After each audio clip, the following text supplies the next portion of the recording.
BRS ను వీడుతున్న నేతలపై తీవ్రంగా మండిపడ్డారు రాజేంద్రనగర్ ఎమ్మెల్యే ప్రకాష్ గౌడ్. పోయేవాళ్లు పోండి, మీ కర్మ, మేము కేసీఆర్ వెంటే ఉంటామని ఘాటు వ్యాఖ్యలు చేశారు.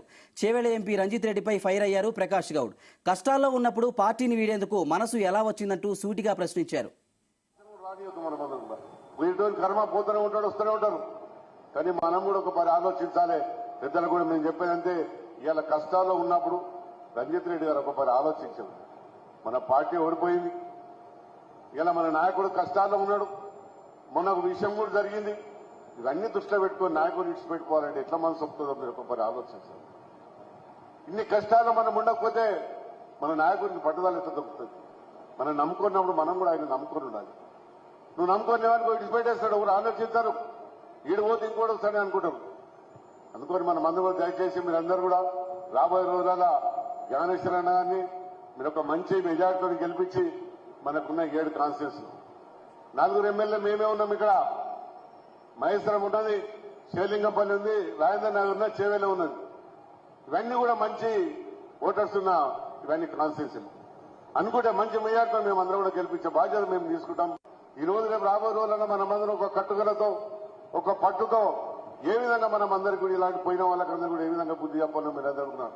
మేమున్న వాళ్ళమందరం కూడా పార్టీలో పోవాలనే ఆలోచన ఎవరికి కూడా లేదు. కార్యకర్తలు, నాయకులు కూడా, పెద్దవాళ్ళు కూడా ఎవరు కూడా ఆలోచన కూడా రానియొద్దు. మనమందరం కూడా వీటి కర్మ పోతూనే ఉంటాడు, వస్తూనే ఉంటారు. కానీ మనం కూడా ఒక పరి ఆలోచించాలి. పెద్దలు కూడా మేము చెప్పేదంటే ఇవాళ కష్టాల్లో ఉన్నప్పుడు రంజిత్ రెడ్డి గారు ఒక పరి ఆలోచించారు. మన పార్టీ ఓడిపోయింది, ఇలా మన నాయకుడు కష్టాల్లో ఉన్నాడు, మొన్న ఒక విషయం కూడా జరిగింది. ఇవన్నీ దృష్టిలో పెట్టుకొని నాయకుడు ఇచ్చి పెట్టుకోవాలంటే ఎట్లా మనసు వస్తుందో మీరు ఒక పరి ఆలోచించాలి. ఇన్ని కష్టాలు మనం ఉండకపోతే మన నాయకుడిని పట్టుదల ఎట్లా దొరుకుతుంది?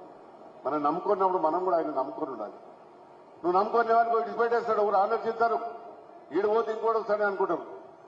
అందుకని మన మందు కూడా దయచేసి మీరందరూ కూడా రాబోయే రోజుల జ్ఞానేశ్వరన్న గారిని మీరు ఒక మంచి మెజార్టీతో గెలిపించి మనకున్న 7 కాన్స్టిట్యూన్స్ 4 ఎమ్మెల్యే మేమే ఉన్నాం. ఇక్కడ మహేశ్వరం ఉన్నది, శేలింగంపల్లి ఉంది, రాజేంద్ర నగర్ ఉన్న, చేవేల ఉన్నది. ఇవన్నీ కూడా మంచి ఓటర్స్ ఉన్న ఇవన్నీ కాన్స్టిట్యూన్సీలు అనుకుంటే మంచి మెజార్టీతో మేము అందరం కూడా గెలిపించే బాధ్యత మేము తీసుకుంటాం. ఈ రోజు రేపు రాబోయే రోజుల్లో మనమందరం ఒక కట్టుదలతో ఒక పట్టుతో ఏ విధంగా మనం అందరికీ కూడా ఇలాంటి పోయిన వాళ్ళకందరూ కూడా ఏ విధంగా బుద్ధి చెప్పాలో మీరు అందరుకున్నారు. మేమున్న వాళ్ళమందరం కూడా పార్టీలో పోవాలనే ఆలోచన ఎవరికి కూడా లేదు. కార్యకర్తలు, నాయకులు కూడా, పెద్దవాళ్ళు కూడా ఎవరు కూడా ఆలోచన కూడా రానియొద్దు. మనమందరం కూడా వీటి కర్మ పోతూనే ఉంటాడు, వస్తూనే ఉంటారు. కానీ మనం కూడా ఒక పరి ఆలోచించాలి. పెద్దలు కూడా మేము చెప్పేదంటే ఇవాళ కష్టాల్లో ఉన్నప్పుడు రంజిత్ రెడ్డి గారు ఒక పరి ఆలోచించారు. మన పార్టీ ఓడిపోయింది, ఇలా మన నాయకుడు కష్టాల్లో ఉన్నాడు, మొన్న ఒక విషయం కూడా